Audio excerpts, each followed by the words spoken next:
அன்பார்ந்தவர்களே, நம்முடைய முதல் வீடு எது என்பது உங்களுக்கு தெரியுமா? நம்முடைய முதல் வீடு தாயின் கருவறை. இந்த தாயின் கருவறை பெண்களுக்கு மிகவும் மதிப்புடையதாக இந்த கருவறை இருக்கிறது.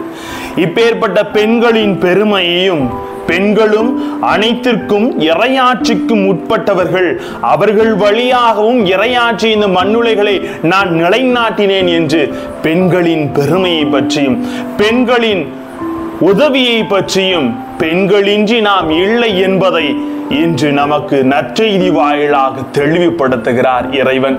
வாங்க வார்த்தையோடு பயணம் செய்து அதை அறிந்து கொள்ளுவோம்.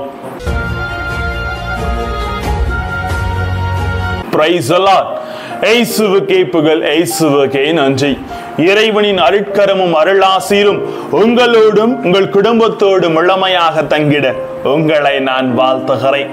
அன்பார்ந்தவர்களை, நம்முடைய முதல் வீடு எது என்பதை நாம் சற்று சீர்தூக்கி பார்க்கின்ற பொழுது தாயின் கருவறையாக இருக்கிறது. பெண்ணே, நீ ஒரு விடுகதை, உன்னை புரிந்து கொள்வது சுலபம் அல்ல, கொஞ்சம் அவகாசம் கொடு என்று பாரதி எழுதியிருக்கிறார். ஆனால் பெண்கள் அனைத்திற்கும் மென்மையானவர்களாகவும் அவர்கள்தான் இந்த மண்ணுலைகள் அனைவரும் நிலைத்திருக்க ஒரு வழிபாதையாக இருக்கிறார்கள் என்பது இங்கு தெளிவாக உணர்த்தப்படுகிறது. ஆம், மின்மினி பூச்சி போல முழுமையாக ஒவ்வொரு நாளும் அவர்கள் ஒரு மூலையில் ஒளிந்து கொள்ளவில்லை. சுடரொளி போல இந்த மண்ணுலகை வெளிச்சத்திற்கு கொண்டு வர பல துன்பங்களை அவர்கள் ஏற்றுக்கொள்ளுகிறார்கள். அன்பார்ந்தவர்களை, நீதிமொழி 31:29 சொல்லுவது போல, திறமை வாய்ந்த பெண்கள் பலர் உண்டு, அவர்கள் அனைவரிடம் சிறந்தவர்கள் நீயே என்று ஒவ்வொரு பெண்ணையும் பற்றியும் இங்கு சொல்லப்படுகிறது. பெண்ணின் உதவி இல்லாமல் நாம் யாரும் இவ்வுலகில் உதித்திருக்க முடியாது.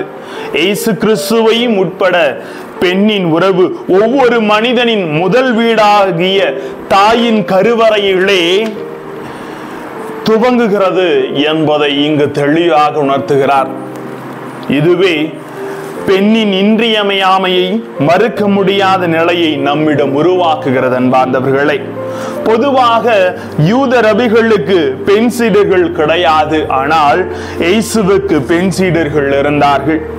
அவர்கள் தங்களின் உடைமைகளை கொண்டு பணிவிடை புரிந்தார்கள் என்பதை இன்றைய நற்செய்தி சொல்லுகிறது.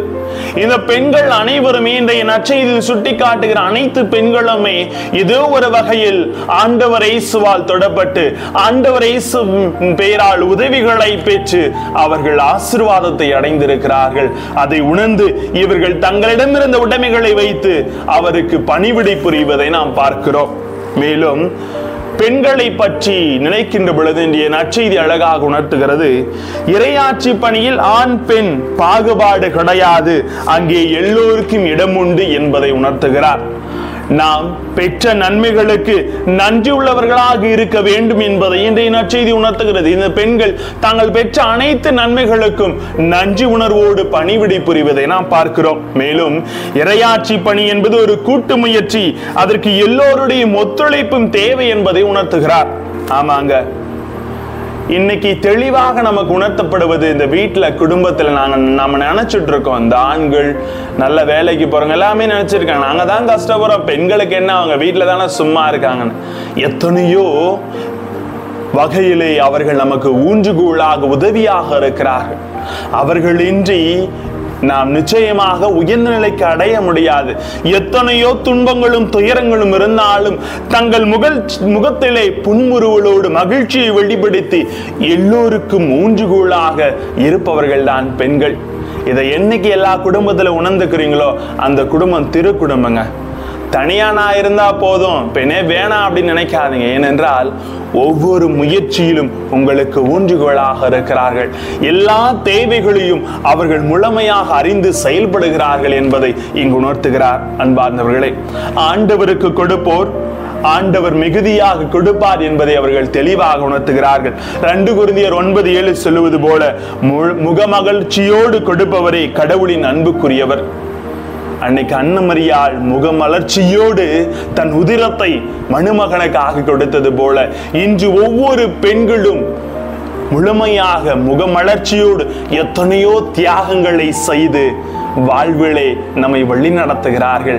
அதை உணர்த்துகிறது இந்த நற்செய்தி. அதை உணர்ந்து ஒவ்வொரு குடும்பத்திலும் ஒவ்வொருவரையும் நேசித்து அனைவருக்குடைய இடத்தை கொடுத்து வாழுங்கள். அங்கே ஆசீர்வாதம் இருக்கிறது. ஜெபிப்போமா? அன்பு இறைவா, இன்றைய நற்செய்தி பெண்கள் உயர்த்தப்பட்டது போல பெண் சீடர்களும் ஆண்டவர் இயேசுவுக்கு பணிவிடை புரிந்தார்கள் என்பதை எங்களுக்கு தெளிவுபடுத்த போது குடும்பத்தில் இருக்கிற ஒவ்வொரு பெண்களையும் தாய், சகோதரி, மனைவி, மக்கள் அனைவரையும் ஒவ்வொருவரும் அன்போடு நேசித்து அனைவரிடத்திலும் பண்போடு வாழ ஆசீர்வாதத்தை தாரும் ஆண்டவரே. Praise the Lord.